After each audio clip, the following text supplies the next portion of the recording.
प्यारे दोस्तों, कुरान पाक हमारे प्यारे नबी हज़रत मोहम्मद मुस्तफ़ा सल्लल्लाहु ताला अलैहि वसल्लम को अता करदा अल्लाह पाक का एक ऐसा ज़िंदा मोजज़ा है जिसके कमालात पहले भी ज़ाहिर होते रहे हैं और कुरान के मोजज़ात आज के ज़माने में भी जारी हैं और आने वाले ज़माने में भी कुरान के मोजज़ात ज़ाहिर होते रहेंगे। अल्लाह पाक कुरान में इरशाद फरमाता है, और बेशक हमने इस कुरान को नाजिल किया है और बेशक हम इसकी ख़ुद हिफाजत करने वाले हैं। प्यारे दोस्तों, अल्लाह का ये वादा किस तरह से सच्चा साबित हुआ जब रशिया में कुरान पर पाबंदी लगा दी गई और किसी को भी घर में कुरान रखने की इजाज़त नहीं दी गई। अगर किसी के घर में कुरान पाक मिल जाता था तो उसे जान से मार दिया जाता था। दोस्तों, जब रशिया में ये सब कुछ चल रहा था तो उन दिनों एक मुस्लिम ऑफिसर रशिया के एक शहर मॉस्को में ट्रेनिंग के लिए आया और ये तमाम वाक़या हम आपको उन्हीं की ज़ुबानी सुनाते हैं। वो कहते हैं कि जुम्मे के दिन मैंने अपने दोस्तों से कहा, चलो जुमा अदा करने की तैयारी करते हैं। उन्होंने कहा कि यहाँ मस्जिदों को बाकायदा तौर पर गोदामों में बदल दिया गया है और सिर्फ 2 मस्जिद ही इस शहर में मौजूद हैं जो कभी बंद और कभी खुली होती हैं। उस ऑफिसर का कहना है कि मैंने अपने दोस्तों से कहा, आप मुझे उस मस्जिद का पता बता दें, मैं ख़ुद वहां जाकर जुमे की नमाज़ अदा कर लूँगा। मैंने अपने उन दोस्तों से पता मालूम करने के बाद मस्जिद को ढूंढना शुरू कर दिया और बड़ी मुश्किल से जब मैं मस्जिद तक पहुंचा तो मैंने देखा कि मस्जिद बंद है और उसमें ताला लगा हुआ है। हाँ, मौजूद लोगों से पूछने पर मुझे ये मालूम हुआ कि मस्जिद के बराबर में ही रहने वाले एक शख्स के पास मस्जिद की चाबी है। मैंने जाकर उस आदमी से बोला, मस्जिद का दरवाज़ा खोल दें, मैंने नमाज़ अदा करनी है। उसने कहा कि दरवाज़ा तो मैं खोल दूंगा, लेकिन अगर आपको कोई नुकसान पहुंचा तो इसके ज़िम्मेदार आप होंगे, मैं नहीं। मैंने कहा, देखें जनाब, मैं अपने मुल्क में भी मुसलमान हूँ और रूस के शहर मॉस्को में भी मुसलमान हूँ। मैं अपने शहर में भी नमाज़ अदा करता था और रूस के शहर मॉस्को में भी नमाज़ अदा करूँगा, चाहे कुछ भी हो जाए। उसने मेरी इस बात पर मस्जिद का दरवाज़ा खोल दिया और मैं अंदर गया तो मैंने देखा कि मस्जिद के अंदर बहुत ख़राब माहौल था। मैंने जल्दी जल्दी सफाई की और मस्जिद की हालत अच्छी करने की कोशिश करने लगा। इस तमाम काम से फारिग होने के बाद मैंने बुलंद आवाज़ से अजान दी। मेरी अजान की आवाज़ का सुनना था कि बूढ़े, मर्द, बच्चे, जवान सब मस्जिद के दरवाजे पर आकर जमा हो गए और कहने लगे कि ये कौन है जिसने मौत को आवाज़ दी है। लेकिन डर के मारे मस्जिद के अंदर कोई दाखिल नहीं हुआ। मैं क्योंकि अकेला था, चुनांचे मैंने जुमे की नमाज के बजाय ज़ोहर की नमाज़ अदा की और मस्जिद से बाहर आ गया। जब मैं वहाँ से रुखसत होने लगा तो लोग मुझे ऐसे देख रहे थे जैसे मैं नमाज अदा करके नहीं निकला हूँ, बल्कि दुनिया का कोई अनोखा काम करके बाहर आया हूँ। मैंने चाबी उस मस्जिद के मुतवल्ली के हवाले की और वापस आने लगा। जब मैं वहाँ से गुज़र रहा था तो अचानक खामोशी के साथ एक बच्चा मेरे पास आया और कहने लगा कि हमारी ये ख्वाहिश है कि आप हमारे घर चाय पीने के लिए आएँ। मैंने पहले तो इनकार किया, लेकिन वो बच्चा इस लहजे में कह रहा था, इतनी मासूमियत से कह रहा था कि मैं इनकार ना कर सका और मैं उसके साथ उसके घर चला गया। मैं वहाँ पहुँचा तो घर में तरह तरह के पकवान बन चुके थे और मेरे आने पर सब लोग बहुत खुश दिखाई दे रहे थे। बच्चे के वालिदैन मेरा बहुत अच्छा इस्तकबाल करने लगे, मुझे खाना खिलाया और चाय पिलाई। मैं चाय पी रहा था कि एक बच्चा जो मेरे पास बैठा था, मैंने उससे पूछा, क्या आपको कुरान मजीद पढ़ना आता है? उस बच्चे ने कहा, जी हाँ बिल्कुल, कुरान पाक तो हम सबको पढ़ना आता है। मैंने अपने पास से कुरान पाक का एक छोटा सा नुस्खा निकाला और कहा कि इसको पढ़कर सुनाओ कि इस कागज़ पर क्या लिखा है।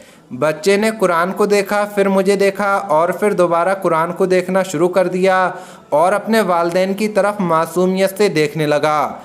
मैंने सोचा कि शायद इसको कुरान पाक पढ़ना नहीं आता, तो मैंने उसको कुरान पाक सिखाने के लिए कुरान की एक आयत पर उंगली रखकर अभी पढ़ना शुरू ही किया था कि इतने में वो बच्चा इस आयत को फर पढ़ने लगा और वो भी कुरान की तरफ देखे बगैर।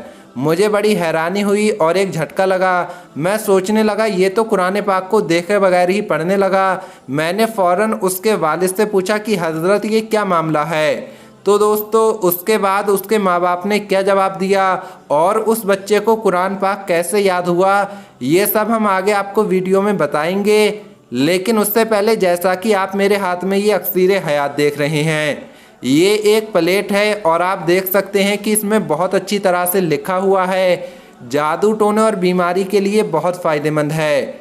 इसमें खाना खाने से इंशाल्लाह जादू टोना ख़त्म हो जाएगा, बीमारियां ख़त्म हो जाएंगी। ये बहुत ही पावरफुल है। अगर आप इसे लेना चाहते हैं तो इसको हम आपके घर तक पहुंचवा देंगे। दूसरा हमारे पास ये कासा है नज़र उतारने के लिए, जादू टोना काटने के लिए, बीमारियां दूर करने के लिए। आप इसमें पानी पी लें, इंशाल्लाह फ़ायदा होगा। चेहरे को खूबसूरत करने के लिए इसका पानी चेहरे पर लगाएं, इंशाल्लाह 11 दिन में फ़र्क दिख जाएगा, चेहरा खूबसूरत हो जाएगा। इसके साथ साथ और भी चीज़ें हैं। जादू टोने बंदिश वगैरह के लिए घर में लगाने वाला नक्श है, जिसको घर में लगाने से जादू टोना बंदिश कट जाएगी। और ये तोहफ़ा नूरी है जिसमें दोनों तरफ से लिखा हुआ है, इसको पास में रखना है। ये भी बहुत पावरफुल है, हिफाजत वगैरह के लिए और भी बहुत कामों के लिए है। इसके साथ साथ और भी चीज़ें हैं जो आप अपनी स्क्रीन पर देख सकते हैं। ये पूरा सेट 1100 रुपये का है। अगर आपको इसे लेना है तो हम आपके घर तक पहुंचवा देंगे और ये पैसे आपको उस वक्त देने होंगे जब आपका सामान आपके घर तक पहुंच जाएगा।